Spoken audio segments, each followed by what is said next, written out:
yang mencari kehusukan di dalam sholat ini sangat terlihat berbeda dari awal bab niat dan tujuan sampai doa dan salamnya. Orang-orang yang mencari kehusukan di dalam sholat saat mendengarkan azan saja, dia akan merasakan debaran dalam hatinya, dalam pikirannya.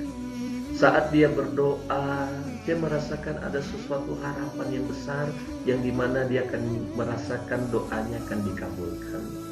Ketika dia menuju masjid, dia datang dengan penampilan yang terbaik. Dia menuju ke tempat wudhu dengan sebuah keyakinan untuk berguguran dosa-dosanya. Dia terus berdoa ketika menuju masjid, tepatnya di depan pintu masjid. Dia masih terus berdoa, dan ketika masuk ke dalam masjid merasakan sesuatu yang akan terjadi nanti adalah sesuatu yang akan membahagiakannya. Saat dia takbir, Masya Allah, dia memulainya dengan suatu pengakuan Allah itu maha besar. Saat dia membaca doa iftitah ini merupakan suatu kesaksian baginya menghadapkan dirinya hanya kepada Allah.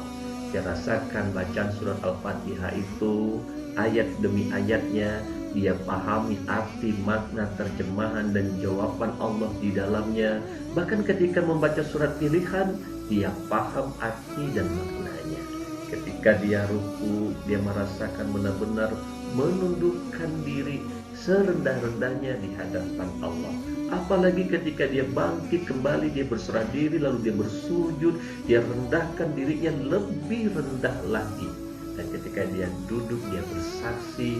Di situ dia memuliakan orang-orang yang berjasa dalam perjuangan agama ini, khususnya para nabi, Nabi Ibrahim, Nabi Muhammad, Masya Allah.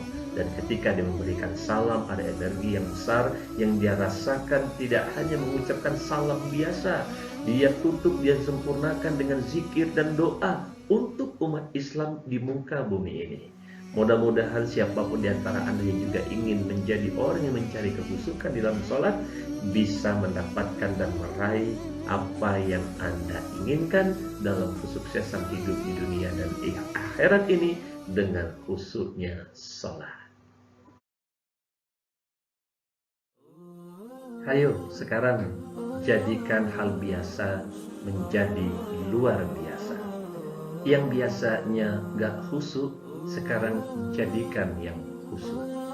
Yang biasanya sholat tanpa niat dan tujuan yang jelas, sekarang biasakan dengan niat dan tujuan yang jelas.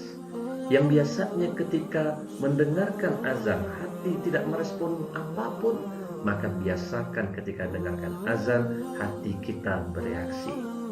Yang biasanya ketika pergi ke tempat sholat kita berpenampilan biasa-biasa saja, sekarang biasakan berpenampilan yang luar biasa. Ketika kita pergi ke tempat wudhu, biasanya ketika wudhu ingin cepat-cepat terburu-buru, sekarang biasakan wudhu dengan tenang, dengan perasaan berguguran dosa-dosa kita. Yang biasanya selesai berwudhu menuju masjid tanpa doa, tanpa ada sentuhan hati, hidupkan hati kita, biasakan seperti itu.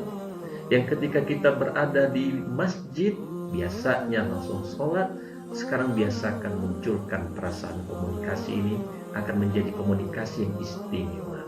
Yang biasanya takbir tanpa merasakan apapun, sekarang mulailah takbir dengan merasakan sesuatu yang dimana kita berhadapan di depan yang maha besar. Yang biasanya kita tidak merasakan apapun yang istimewa, sering teringat harta dunia, perhiasan, jabatan, kedudukan, maka pastikan di dalam sholat kita hanya merasakan komunikasi hubungan dengan Allah begitu dekatnya. Yang biasanya jarang kita berzikir dan berdoa, pastikan sekarang perbanyak berzikir dan doa. Insya Allah sholat kita menghantarkan kita tercegah dari perbuatan keji dan mungkar. Dunianya bahagia, akhiratnya surga.